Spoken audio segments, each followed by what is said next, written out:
오케이. 그렇게 쉬운 건가?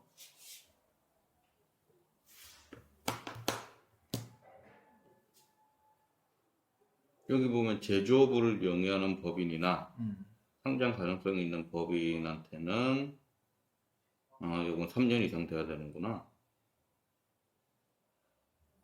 1% 위반, 후반, 2% 초반에서 운전 자금은 1억, 시설 자금은 5억. 요건 나라에서 해주는 대출들이래.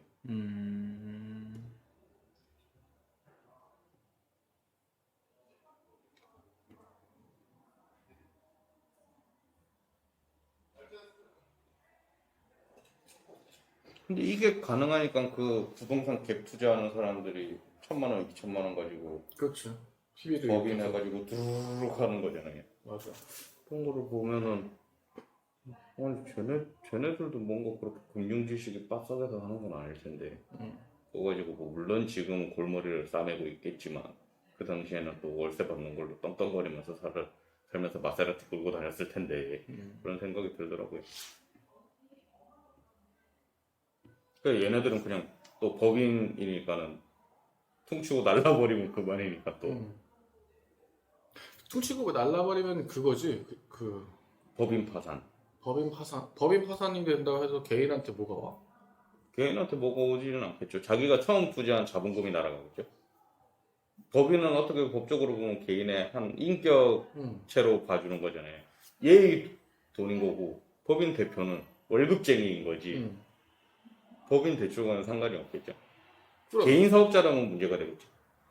내가 생각하는 네. 그거야. 법인이 파산되면 거기에 대표인 얘한테 그런 게 없냐는 거지. 그러니까 개인 회생이라든가 뭐 이런 건 없냐는 거지.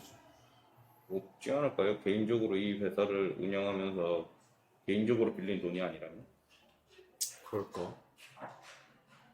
그러니까 예전에는 저희가 뭐 회사가 망했다 이러면 집에 자업딱지 붙고 막 그랬잖아요. 그래서 요즘 그렇다는 소리 한 번도 못 들어봤거든요. 추징의 법이 바뀌어서 그랬거든. 그 추징을 해야 하는 그 사람 있잖아. 돈을 빌리고 먹튀한 사람, 뭐 부도를 낸 사람, 이 사람도 인격으로 인정해줘서. 그래서 추징법이 바뀌어서 그래. 제한이 많이 생겼어. 그래서 먹튀 그냥 날라버리는 것 같다.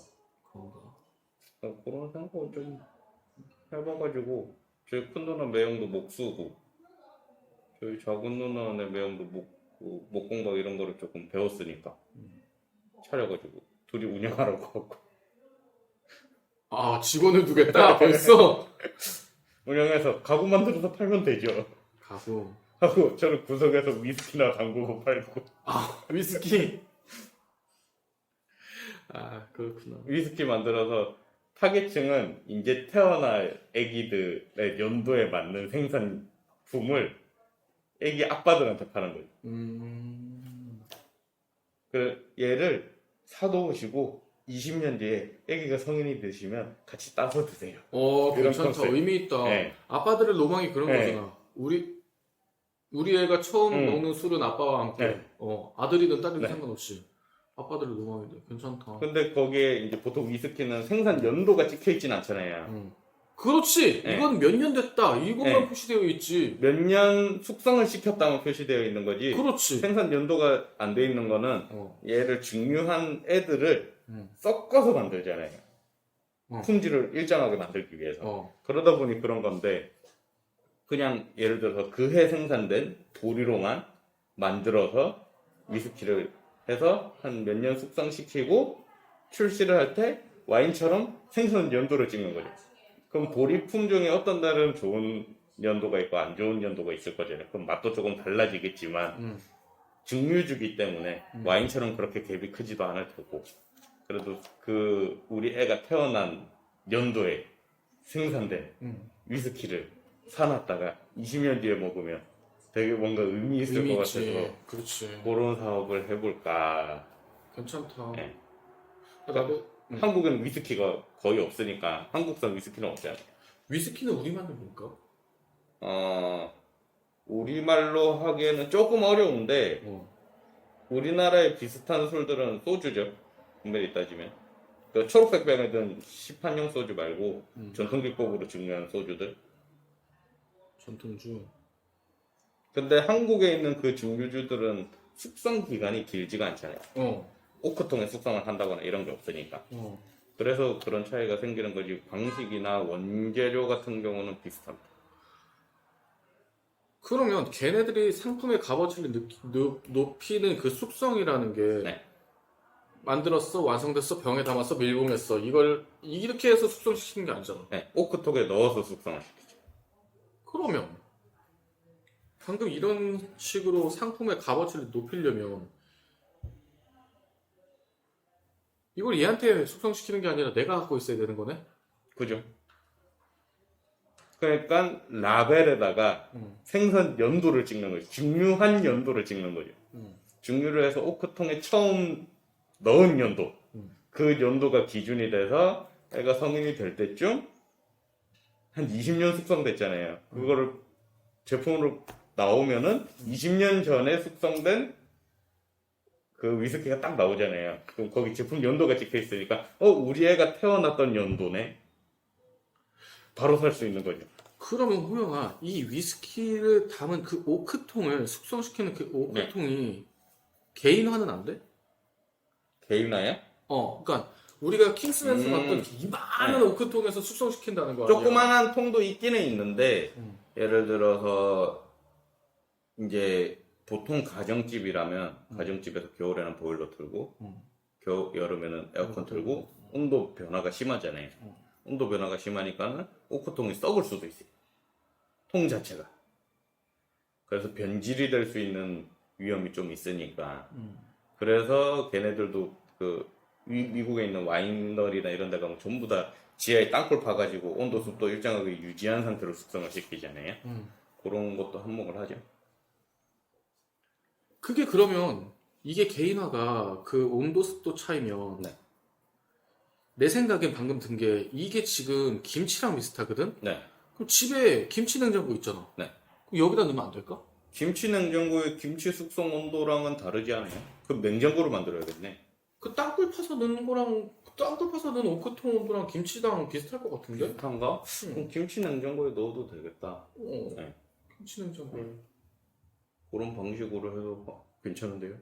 너무 괜찮은데? 오크통 목수래매. 네. 오크통도 만들 수 있네 그럼. 그 오크통들을 오크통 만드는 과정이 그 오크나무 판때기를 이어서 만드는데 안에 한번 그을리거든요. 이렇게 불로 한번 그을려서 이렇게 만드는데 보통 위스키 담그는 오크통들은 와이너리에서 와인을 숙성시켰던 오크통들을 들고 와서 거기다가 숙성을 시켜요. 아 이미 한번 섞어내다가. 그럼 와인 숙성을 했던 오크통을 쓰는 데도 있고 아니면 그냥 새 오크통을 쓰는 데도 있고 그거는 이제 위스키 제조 브랜드마다 좀 다릅니다. 오크나무는 있어 우리나라에? 없죠. 아 이게 문제네. 그래서 굳이 꼭 오크나무여야 되냐 이것도 살짝 고민을 해봤죠. 다른 나무를 쓸 수 있는 게 없을까? 그럼 좀 약간 한국식으로 만들 수 있지 않을까? 그러니까 한국에도 보면 저희 위스키 중에 산토리라고 일본 위스키 하나 있잖아요. 그 거북이 등딱지처럼 생긴. 일본에서 거의 유일하게 그나마 조금 이름이 있는 위스키거든요. 걔네들도 만들던데. 한국에는 왜 위스키를 안 만들까? 그게 좀 속상한 얘기긴 한데 너무 세국 정책이라. 그러면 만약에 오크통이 우리나라에 오크나무가 없으면 우리나라에서는 김치를 담가서 장독에 담은 다음에 땅에 묻었잖아. 네. 근데 지금은 숨쉬는 김치통이라든가 뭐 이런 김치통이 생기면서 김치냉장고에 담았잖아. 이런 게 또 가능하다는 얘기일까 그럼? 밀봉만 잘 되고 하면은 그런 김치 장독대 만드는 똑을 만드는 데서 이런 술병 형태의 그런 병을 만들어 가지고 거기다가 넣고 김치 냉장고에 넣어서 숙성을 시킨다. 그것도 괜찮을 것 같은데요. 그리고 오크가 내가 알기로는 밀봉이 아니야. 그죠. 숨쉬어야 숨쉬어요. 돼. 네. 그러면서 자연 네. 숙성과 발효거든. 근데 내가 알기로는 그 온도나 습도가 김치랑 비슷해. 그것도 괜찮은데요. 그러면 그러면은 예쁜 도자기병. 예쁜 도자기병 안에 응. 저희가 오크통의 숙성을 하는 거는 그 오크 향을 넣기 위한 거잖아요. 그렇지. 오크 나무 조각을 넣으면 되겠네. 오크 나무 조각. 오크 향이 없으면 안 돼? 없어도 되죠. 응. 근데 그 위스키의 그 갈색 색깔과 응. 그 특유의 갈색 색깔과 그 특유의 스모키한 응. 향을 넣기 위한 거니까 응. 뭐 다른 대체품을 찾을 수도 있을 거고 편백나무를 넣을까? 그럴 수도 있고. 야, 요즘 들어서 이제 마트나 백화점 같은 경우는 와인 파는 매장들도 많고 하잖아요. 그래서 가다가 나중에 우리 애가 성인이 됐을 때 애랑 같이 기념적으로 먹을 수 있는 술이 있으면 좋겠다라는 생각이 번뜩 들어서 이 아이디어가 나온 거거든요. 그러니까 내가 하려던 게 아까 말했듯이 땅을 사서 컨테이너 지어주고 아니면 뭐 농막처럼 그렇게 지어주고 우리 펜션 우리 가족들만 이렇게 한다 그랬잖아. 거기서 좀 더 나아가서 한동을 지어서 친구들한테 주고 뭐 이런 식으로 한다 그랬잖아. 근데 그거의 최종 목적지는 어디냐면 나는 한식 문화원이야. 그래서 한옥집에 개량 한복 입은 내가 머리 이렇게 땄거나 뭐 그건 모르겠고 빡빡이가 됐든 이제 어쨌든 간에 그건 모르겠고 체험학습을 하고 싶었던 거야. 그러니까 콩을 사든지 수박을 하든지 어쨌든 간에 삶아서 반죽을 해서 매주를 만드는 게 이 과정이 조물조물하는 이 과정이거든요. 그래서 나는 이거를 타겟팅을 어린아이로 만들었고 그래서 지역을 수도권에서 2시간 내외 거리 그걸로 해서 평창의 땅을 보고 있었던 거였거든. 그래서 큐브를 만들어서 요만하게 만든 건 애들한테 기념으로 가져가라고 하고 그 다음에 나 혼자 나머지 작업을 직원들이랑 해서 띄워놓은 다음에 이걸 또 장을 담글 땐 건져내서 부셔서 하는 것들을 또 애들이랑 같이 불러서 부셔서 넣고 간장 담고 하는 것들을 또 샘플링을 가져가고 그리고 여기서 만든 상품은 나도 쓰지만 온라인 마케팅으로 해서 팔고 하는 건데 만약에 이게 개인화가 된다면 이 술을 담그는 과정도 아빠랑 체험할 수 있는 거잖아. 그죠. 임산부랑 아빠랑 같이 와가지고 체험학습하고 그래서 체험을 하기가 쉬운 게 맥주랑 막걸리잖아요. 그렇지. 요거 얘네들은 증류를 할 필요가 없기 때문에 되게 간편한 건데 증류주인 소주나 위스키나 이런 애들은 증류를 하는 과정이 복잡하니까 못하는 거잖아요. 왜냐면은 발효를 시켜놓고 발효된 애를 증류를 해야 되니까 시간이 오래 걸려서 그냥 막걸리나 맥주는 만들어서 집에 가서 숙성을 하면 되니까 그런 차이점이 있으니까는 그것만 아니면은 괜찮은데. 그러니까 이게 재밌을 것 같아. 그래서 그렇게 하면은 아빠들 대부분 술을 소비하는 남자들 특히 블루 칼라를 입고 다니는 분들은 위스키나 이런 걸 접할 확률도 많이 높고 이런 생각을 충분히 해볼 것 같더라고. 이런 것도 괜찮겠다라는 생각이 드는데 당장에 돈이 없는데 내가 돈을 벌어서 내가 나이가 60이 돼서 저거를 하는 것보다는 지금부터 조금씩 하는 것도 괜찮겠다. 좋지. 네. 그리고 또 요 생각을 했던 게 그 골목 식당에서 막걸리 만들어가지고 하는 애 나왔었던 적 있잖아요. 얼마 전에 백종원이 가서 이제 점검차 인사차 갔더니만 저 서울에 납품하게 됐어요? 막 이러더라고요. 그런 거 보면서 그래 굳이 꼭 막걸리나 이런 게 아니더라도 이런 술들도 해볼 수 있지 않을까? 라는 생각이 들었어요. 우리의 전통주니까. 네. 화요 같은 거 말하는 거잖아. 네. 그래서 화요나 이런 것들은 지금 좀 시중에 많이 있기도 하니까 조금 더 고급스럽게 하고 소량 제작이 가능한 그런 걸로 하다 보니까 타겟이 위스키가 나온 거죠. 증류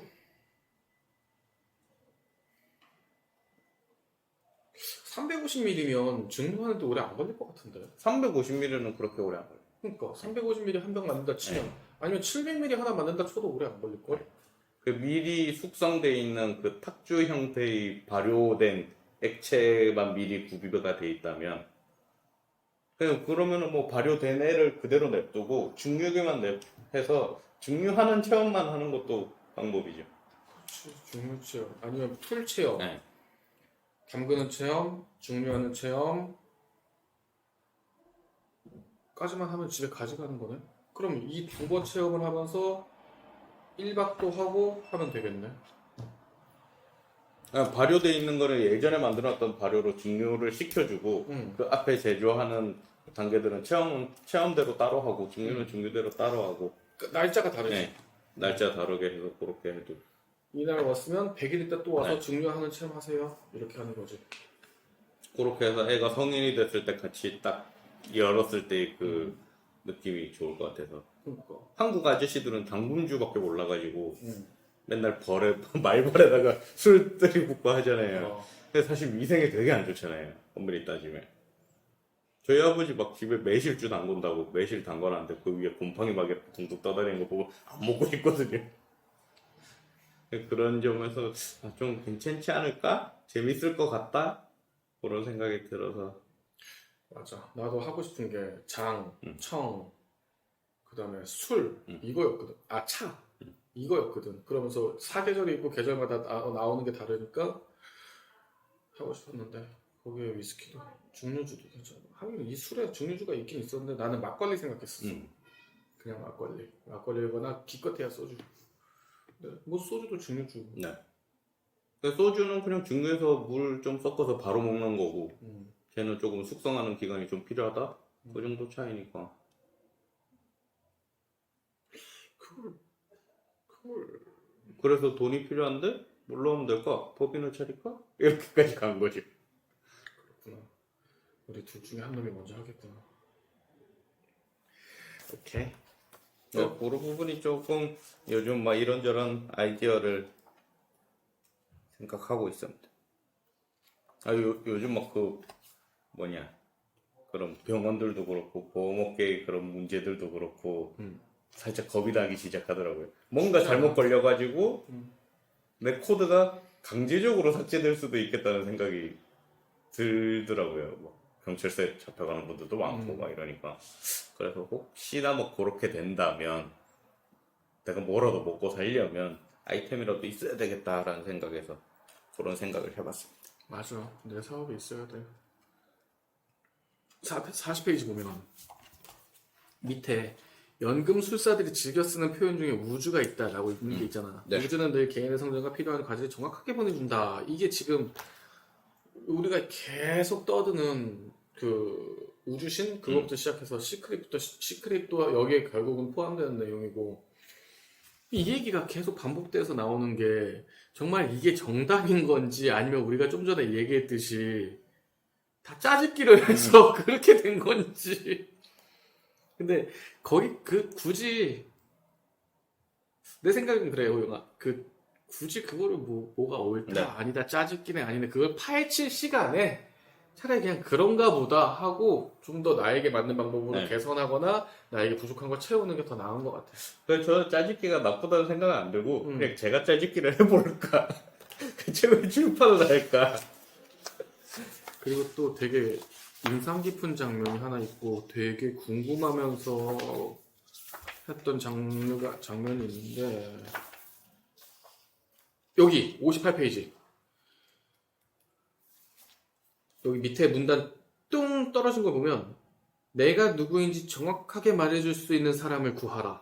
멀리 가고 싶다면 그 사람과 함께 가라. 있는데 이건 누구며 지금 나에게도 있을 것 같은데 그 사람은 누구이며 만약에 없다면 어디서 찾아야 할까 하는 생각이 들었어. 호영아 너는 이런 사람이 있니?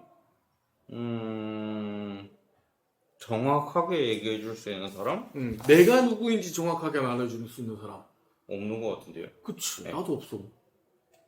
그나마 저를 가장 잘 안다고 생각하는 가족들도 100% 정확하게 알지도 못할 것 같고. 그렇지. 두 번째는 뭐 이렇게 대놓고 바로 쏘아서 말을 할 수 있는 사람이 있을 수도 있겠지만 대부분의 사람들은 그렇진 않잖아요. 한번 뇌를 거쳐서 필터링을 해서 입 밖으로 내보내니까 정확하게 말을 못 해줄 것 같아요. 맞아. 알더라도.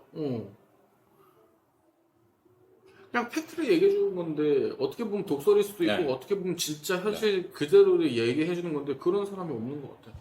이거 물론 배려의 벽일 수도 있기도 한데 이런 사람은 어디서 찾아야 될까? 하나님? 어? 하나님?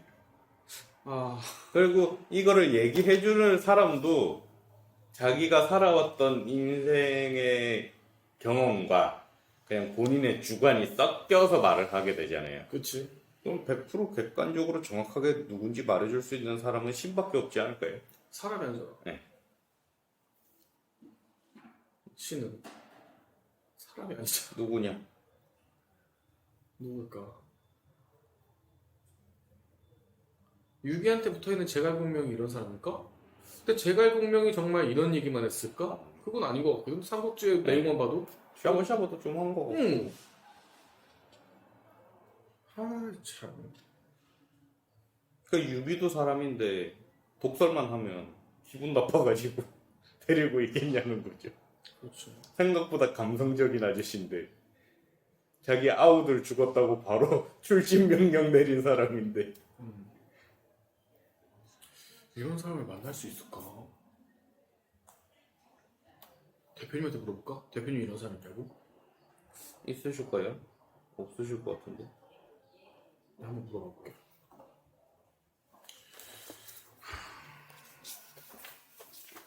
또 그렇게 눈에 띄는 데는 없었어? 네.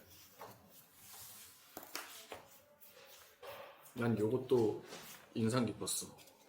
68의 고통. 고통은 단지 통증일 뿐이다. 실체가 없다는 뜻이다. 여기랑 그 다음에 저도 여기 적어는 놨습니다. 그랬어? 114에 연관돼서 나온 게 또 있거든. 두려움은 거기. 두려움은 용과 같다. 무시무시해 보이지만 실존하지 않는 용말이다. 이런 거. 확실히 좀 이런 부분도 조금 들긴 들어요. 어디 적어놓은 데가 있는데.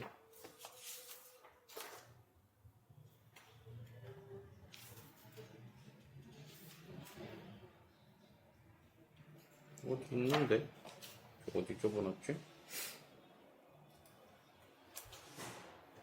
어차피 결국 최악의 상황이 됐을 때 완전히 무너질 거라고 생각하지만은 생각보다 또 버티고 어떻게든 살아남잖아요. 그런 거 보면 진짜 확실히 그런 두려움들은 결국 두려움은 생기긴 하지만 막상 또 지나고 나면 또 어떻게든 사라지는 거 봤을 때는 그렇게 또 무서워할 필요는 없을 것 같다는 생각이 들었어요.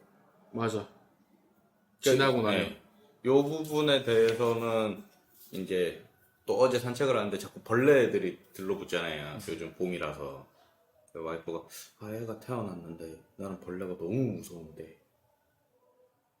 어떡하지? 갑자기 바퀴벌레가 나오면? 뭐 이런 얘기를 하더라고요. 그래서 저도 벌레가 되게 무섭거든요. 그러니까 무섭다기보다 조금 징그럽고 싫은 거냐.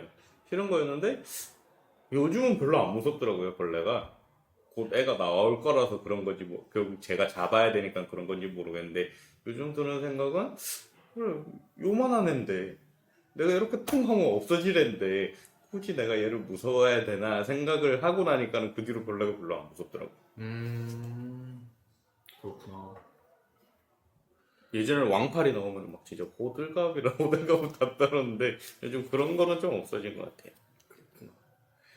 확실히 이거 내가 해야 되는 거구나. 내가 나밖에 할 사람이 없구나. 내가 가장이구나 하는 게 인식되는 순간 많이 변하는 것 같아요. 우리 애들도 밖에 나가면 제일 즐겁게 갖고 노는 장난감이 삽이야. 지난주에도 삽 갖고 이제 벌판 뛰어다니면서 이것저것 파고 거미 잡고 콩벌레 잡고 그러거든. 그러면 우리 색시는 지금 제수처럼 그거 잡아놓은 거 이렇게 보면 기겁해. 근데 애들이 좋아하니까. 나중에 커서 곤충 학자가 될지도 모르니까 제가 무서워하면 안 되겠더라고요.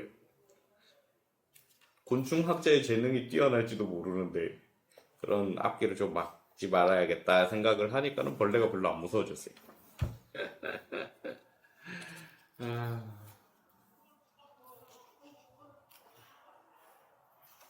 이거는 135에 누적 효과를 만끽하라 있잖아. 네. 이거는 내가 개인적으로 좀 좋아하는 챕터였어. 할머니 얘기 나오는데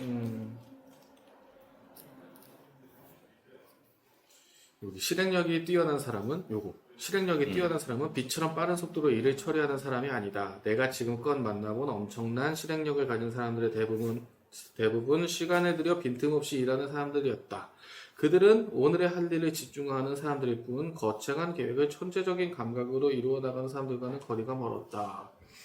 연금술사들은 말한다. 이게 써버리더라고 이 책에서는. 이 표현이 나오면 그 다음에 요약본이 나오더라고. 그 본론. 이 세상 모든 성공한 사람들도 별 수 없다. 날마다 악전고투하며 겨우겨우 한 걸음씩 앞으로 나아가는 것 말고 딱히 다른 전략은 없다. 그러니까 내가 뭐 다른 재능이 스스로 없다고 생각하면서 그럼 나한테 갖는 재능은 뭘까라고 했을 때 내가 가진 재능은 이거라고 생각하거든. 그렇기 때문에 이게 멘탈의 연금술. 그러니까 흔들리지 않는 멘탈을 갖는 사람이 가졌으면 좋겠다라고 쓴 작가의 키포인트인 거죠. 포인트 중에 수많은 것들 중에 한 개구나. 그럼 나는 이 중에 한 개 이상을 가진 놈이구나 하면서 좀 위안이 됐어. 나한테는. 저도 제일 처음에 보면 버티라고 하잖아요. 버티기의 천재다. 그래서 제가 항상 저도 그렇게 막 경력이 오래된 건 아니지만 신입들 왔을 때 막 이제 지점장님들이랑 버즈하라고 했을 때도 저는 뭐 일 잘하는 법이나 이런 건 솔직히 잘 모르겠고 그냥 버티면 돼요 라고밖에 막 얘기를 안 했었거든요. 그런 거 보니까는 내가 잘못된 건 아니었구나. 그래서 저도 버티는 건 자신 있습니다. 영창도 갔다 왔는데 뭐 이런 소리야. 그렇군. 그러니까 버티고 월급에 통장에 돈이 안 들어와도 사실 뭐 굶어 죽진 않잖아요. 네, 그런 거 생각해 보면은 뭐 까부러치기지 뭐 잘못되고 죽기밖에 더 하겠습니다. 그런 생각이 드니까는 뭐 업적이나 이런 월급에 있는 돈이나 이런 게 별로 신경이 안 쓰이게 되더라고요. 진짜 신경 쓰는 건 따로 있지. 네. 진짜 신경 써야 되는 건 따로 있어. 또 눈에 띄는 데가 이것도 좀 요즘 내가 느껴서 그런가 159. 당신이 찾고 있는 것도 당신은 찾고 있다. 나 이것도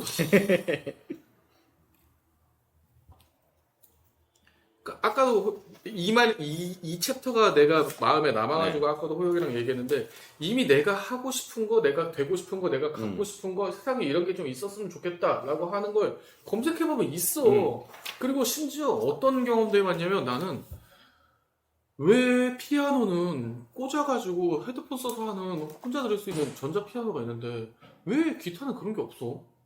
라고 생각했거든. 있잖아요. 하려면 기타에 스피커를 연결한 다음에 스피커에 이어폰을 꽂아서 해야 돼. 맞아요. 근데 그 생각을 하고 2주가 지나서 알리에 신제품이라면 떴어. 기타에 바로 그냥 헤드폰 꽂을 수 있는 기타가. 진짜 신기하다. 그런 걸 보면 구글은 우리의 생각을 읽고 있는 건가? 그런가? 기술이 그렇게 발달됐나? 그러니까. 혹시 매트릭스 아니에요? 그럴 수도 있어.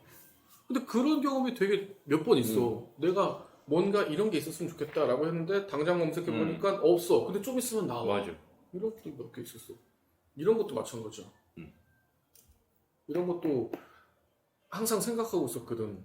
사람들이 공연 같은 거를 담았을 때, 촬영을 했을 때, 그 공연을 하는 그 사람들도 담으면 물론 좋지만, 그 사람들과 함께 즐기고 있는 관객들을 한꺼번에 담을 수는 없을까? 하는 생각을 했었어. 그리고 그 생각을 나만 하는 게 아니었구나라고 하고 확신했던 게 뭐냐면, 자꾸 카메라의 과학이 넓어지잖아. 맞아요. 그러다 보면 언젠간 이렇게 서라운드 촬영이 되는 게 나오지 않을까? 있었으면 좋겠다 했는데 나와버리더라고. 그러니까요. 샀어. 그것도 있잖아요. 예전에 저희 핸드폰 껴서 쓰는 VR 기계 나오고, 최근에 마이크로소프트에서 나왔나? 500만원짜리 VR 기계가 나왔어요. 그거는 그냥 안경처럼 쓰고, 실제 요 화면상에서 그냥 공중에 이게 떠요. 홀로그램이. AR로? 네. AR로 뜨고, 그래서 이렇게 손으로, 이거 저희 그 VR 기계 컨트롤러 같은 거 없이 그냥 손 인식해가지고, 이렇게 잡아 당기고, 이게 다 되더라고요. 마이너리 리포트처럼? 그러니까 VR 지금 현재 우리가 상용되어 있는 VR은 그걸 쓰면 외부가 안 보이는 거잖아. 근데 그거는 다 여기가 보이고 쉽게 말해서 저기 비어있는 칠판인데 저기다가 이렇게 영상을 띄우고 영상을 움직이게 하고 영상을 확대하고 줄이고 자판도 쳐지고 개발이 돼 있구나. 네. 그게 500만 원인 거예요. 그리고 아직 뭐 조금 약간의 버퍼링이라던가 이런 게 있는데 이걸 누가 개인이 사냐? 500만 원인데. 알고 봤더니 산업용이더라고요. 그러니까 산업용 이제 직원들의 역량 강화용이다라고 해서 그거를 쓰고 예를 들어서 기계 장치 조작이라던가 해야 되는데 잘 모르는 신입이다. 이러면 거기에 컨트롤러가 있으면 여기에서 얘를 이렇게 돌려라. 이런 게 VR로 뜨는 거죠. 그럼 그대로 실행을 하면 조작하기 쉽고 뭐 수리를 해야 된다. 사용 설명서. 네, 사용 설명서처럼 이렇게 떼고 붙이고를 할 수가 있고 아니면 이거를 낀 상태로 진짜 뭐 화상 시뮬레이션 할 때 마이너리 리포트처럼 이렇게 여기에다가 뭐 도면을 이렇게 띄워가지고 확대하고 수정하고 이게 되는 그런 용도로 쓴다고 하더라고요. 아직까지는. 자비스. 네. 약간 그런 식으로 해서 뭐 외국 사람들이랑 외국 바이어들이랑 화상 채팅을 할 때는 카메라로 저희 얼굴만 보는 게 아니라 진짜 자기 책상 위에서 이렇게 띄워가지고 이렇게 하는 거니까 그런 용도로 쓰니까는 금액이 비싸다 라고 떠 있긴 하던데 실제로 그걸 도입해서 쓰는 회사들도 있더라고. 그게 있으면 네. 포드 난 그 양반 정말 대단하다고 생각하는데 뭐가 하나 생기면 그 다 좀 있으면 대량화가 되고 네. 개인화가 되니까 기다리면 나도 쓸 수 있겠네. 네. 너무 센세이션하더라고. 그럼 진짜 그냥 핸드폰 들고 맨날 이렇게 포켓몬고 하는 게 아니라 걸어가다가 이렇게 하는 사람들이 생길 것 같은 느낌이 들더라고요. 그럼 진짜 스카우터도 나오겠네? 스카우터도 나올 것 같고 나중에는 요즘 일본 만화에 많은 그런 가상현실 게임처럼 그냥 머리에다가 이렇게 칩 딱 꽂으면은 그 넷상으로 들어간다던가 그런 게 충분히 가능해질 것 같은 세상이 된 것 같아요. 그러다 보면 또 미래에 가다 보면 진짜 매트릭스처럼 되는 거지.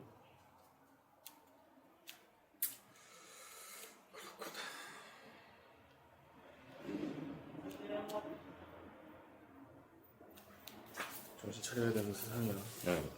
그냥 눈 깜빡하면 뭔가 다 바뀌어 있는 그런 세상이 돼버려가지고 뭔가 다 바뀌어 있는데 나만 안 바뀌어 있지.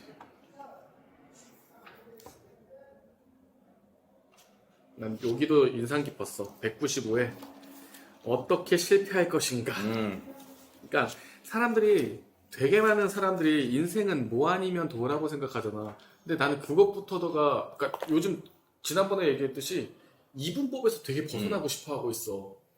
뭐 아니면 도가 아니라 그러면 뭐는 개걸 윷은 뭔데 같이 포함되어 있는 세트인데 왜 이건 다 빼고 앞뒤만 딱 띄워가지고 아니 장기 돌 때 포하고 차 뛰면 안 할 거면서 왜 내 중요한 인생에 중간 과정 없이 뭐 아니면 도만 생각하고 있을까 하는 거에 빠져 있는 거거든. 요게 왜 눈에 띄었냐면 성공과 실패라는 그 두 개에서 벗어나고 싶어. 그러니까 누구나 이미 성공의 반열에 오른 사람들은 그런 얘기를 되게 쉽게 하잖아. 실패를 두려워하지 마라. 거기서 배울 것이 있을 것이다. 배울 게 없는 실패는 없다. 뭐 이런 얘기를 하잖아. 하지만 그거는 이미 저만큼 간 사람이고 가고 있는 과정에 있는 사람 그게 너무 큰 아픔이잖아. 그 아픔을 그 앞에서 얘기했듯이 막연한 공포에 쌓여있지 말고 좀 그럴 수 있어. 받아들여. 그렇게 크게 아프지 않을걸? 너 안 죽을걸? 하는 내용인 것 같아. 실패하더라도 계속 성공 속에서 실패해라. 요 문장은 실패하더라도 계속 앞으로 나아가라. 성공하기 위해 그 방향으로 가라. 그러면서 계속 실패하고 수정하고 착오를 개선하고 그러면서 나아가라 하는 내용인 것 같고. 이봉은 사업에 매일매일 실패했지만 짬뽕집으로 성공한 아저씨. 그렇지. 뭐 하나 걸린 거지. 네. 이것도 재밌었어. 불길한 예감이 끊임없이 적중하는가? 그렇다면 당신은 인간이 아니라 신이다. 맞아. 불길한 예감이 끊임없이 적중했던 것만 기억하는 거잖아요. 맞아. 네. 맞아. 적중 안 한 거는 기억을 안 하는 거잖아요. 좋은 얘기다. 재밌네. 적중하는 것만 기억한다.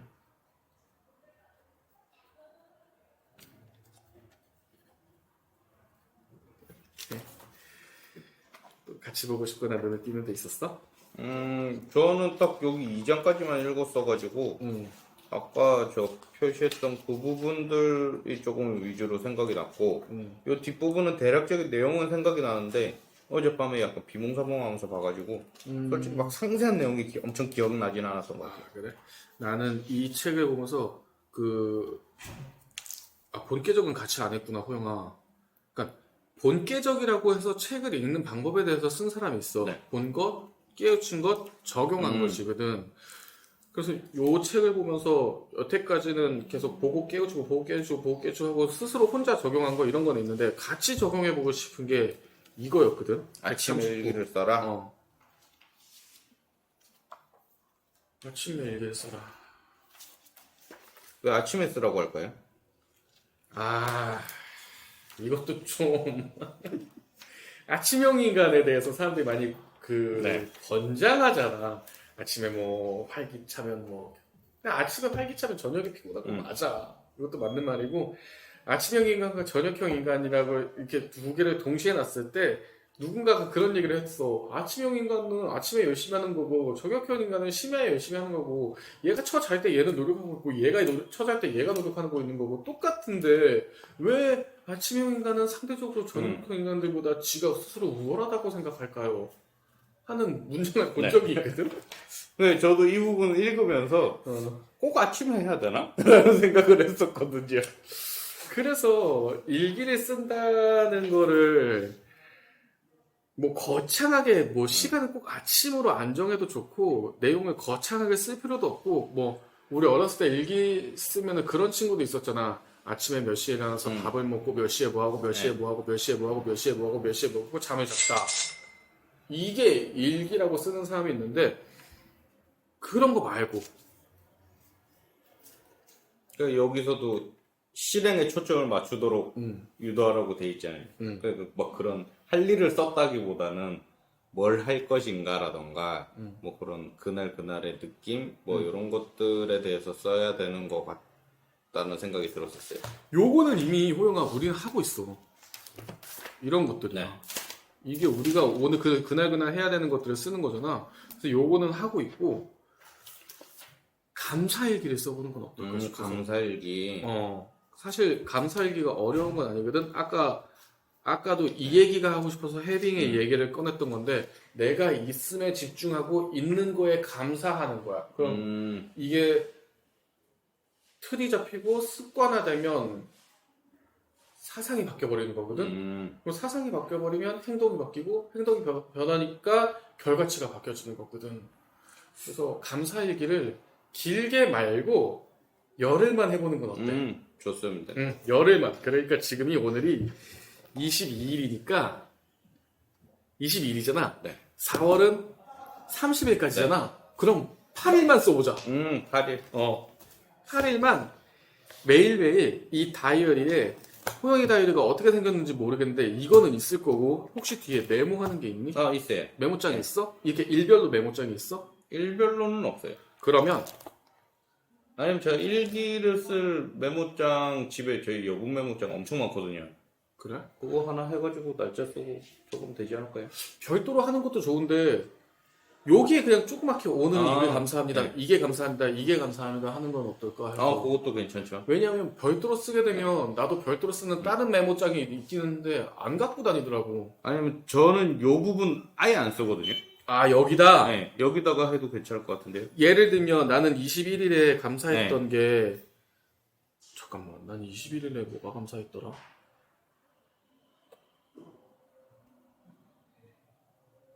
나도 안 쓰니까 까먹네. 21일에 급히 약속을 변경했지만